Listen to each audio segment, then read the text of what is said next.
Hey now, what's that? Before I get started on today's pilot command episode on Tugboat Willie, hey now, I want to give a shout out to Cormac Mendes. He's a big fan, and we want to thank you for watching. He's Chuckles, the engineer on here. He's his nephew. So thanks for watching and thanks for your support. So, all right. After that, we're going to go. Today's episode is going to be on pilot command. So, what the pilot says to us and how we answer them. And it's a little different in each port, but I'm just going to go through how we do it here at McAllister in New York. First and foremost, though, for anybody coming up, the biggest thing I can stress to you is answer the command and execute. Answer, execute. If you try to execute first and then answer the radio, Road on approach. the road's coming in, and then try to answer on the radio, the pilot's waiting on you to answer. So he doesn't know if you heard him. They could be getting a little impatient and nerve-wracking at the same time. So always answer the radio and then execute the order that they give. Yeah, I think that's that. So let me try to go through the commands. This is all stop right here. The opposed position. Don't work on the ship. Don't back on your line. Just all stop hovering. For tractor tons, that is. All stop hovering around the ship. Then let's go easy ahead. Your boat on a 90 to the ship, head on, pushing easy. That's just both engines ahead and clutch. Working easy. Working minimum would be, 45 on each drive, pushing ahead minimum. And then you go minimum, and then ahead easy. And then if they say work ahead a third, you would push these up to, on this boat we say 1050 RPMs is 1/3. So you're head on at a 90 working 1/3. And then you got half, which is 1250. You'd be working head on, pushing half, and then 3/4 head on, pushing 3/4 on this boat, which is you'd ramp these down to 1550, and then hooked up, which is 1800 RPM. So you got a head full or hooked up, 3/4, half, a third, and easy. And if they want, let's say you're working easy and they say just a little more, just give them a little more power, and that'll be, you'll go from there. So, all stop. So, let's say you have a line up on the bow and he's dragging you along, okay? So you already have a line up, and he says back easy alongside. You would turn this one, your inboard, let's say I'm on the starboard bow. So the inboard engine would go all the way astern, and this one would be like at a 45, just in clutch, back and easy alongside to keep your stern pressed up against the ship. Now, it doesn't always go that way. So if they're going over 5 knots, you can't really turn both drives around. So you would do it in the opposed position and angle them back a little bit, and sometimes I give this one just a little more, your outboard drive, a little more juice to hold my stern to the side of the ship. Then half, you would ring it up to, or a third, you ring it up 1050, 1250 for half, 1550 for a third, and then back full. The Rowan's coming alongside us there. I like that guy. All right, so that's if you're backing alongside the ship, your line on the starboard bow. So let's say you got your line on the starboard bow and you're coming around Bergen Point, and he tells you flank it out half. Back half, flank it out is what he would say. So what you would do is you would turn this drive, keep this one pointed the way it is, turn this drive kind of like this, and that way it's pushing your stern out from the ship, so you're flanking out. So your line's tight and you're flanking out this way, okay? So that would be, and then run this up to 1250. That would be backing half, flanked out. So you're pulling his bow as you're backing him around the corner at the same time. All right. Let's say you still have that line on the starboard bow, and he's getting close to the dock, and he says, all right, shorten up ahead easy. So what you would do is you bring him ahead a little bit, and then I would be over here with my winch.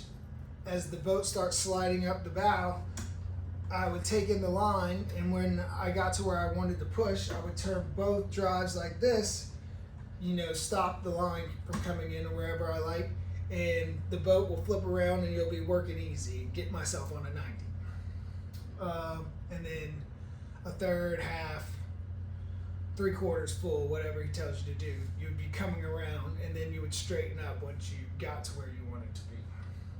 All right. Let's say we're gonna put our line up on the quarter, on the starboard quarter, and he's going to the dock.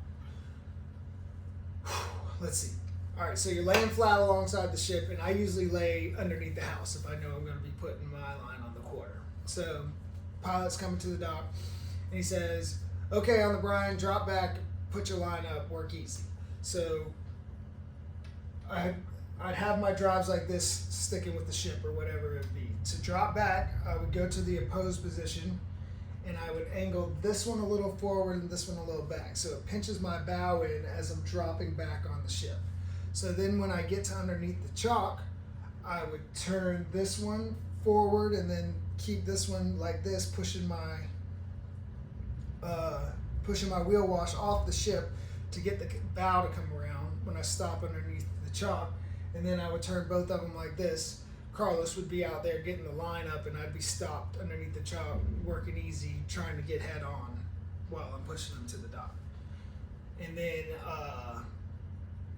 half, a third, 3/4 full, whatever they need, I would give them that, whatever they said to do. Okay, and that's dropping back on the quarter. All right, let's say I got a line up on the tether. Okay, so I have a line up on the tether, and we're coming up to Bergen Point, and he says, back easy in line. So I would go from following the ship to back easy in line, which is opposed, and I would give this engine or this engine a little bit more juice, whatever it does to keep me in the middle. So I'm pulling straight back on him. And then, back half, a third, 3/4 full, whatever he might need to be. And the more power he tells me to give, the more I can turn these back to, straight back, where I'm pulling straight back on him. The more power, it's easier to give like this. Let's say we're coming up to Bergen Point, and I was backing easy, and he says, okay, all stop, indirect to port. So I would bring it to the opposed position, and I would gradually turn this one around so the drives are facing like this, and I'm working on into my line. And let's say he says indirect half, I would shoot this up to 1250 RPMs on each one, and I'd pull his stern around. So like this is his stern and this is my stern, and I'm pulling into the line this way, indirectly pulling his stern to port to help him come around the turn. So this is the ship.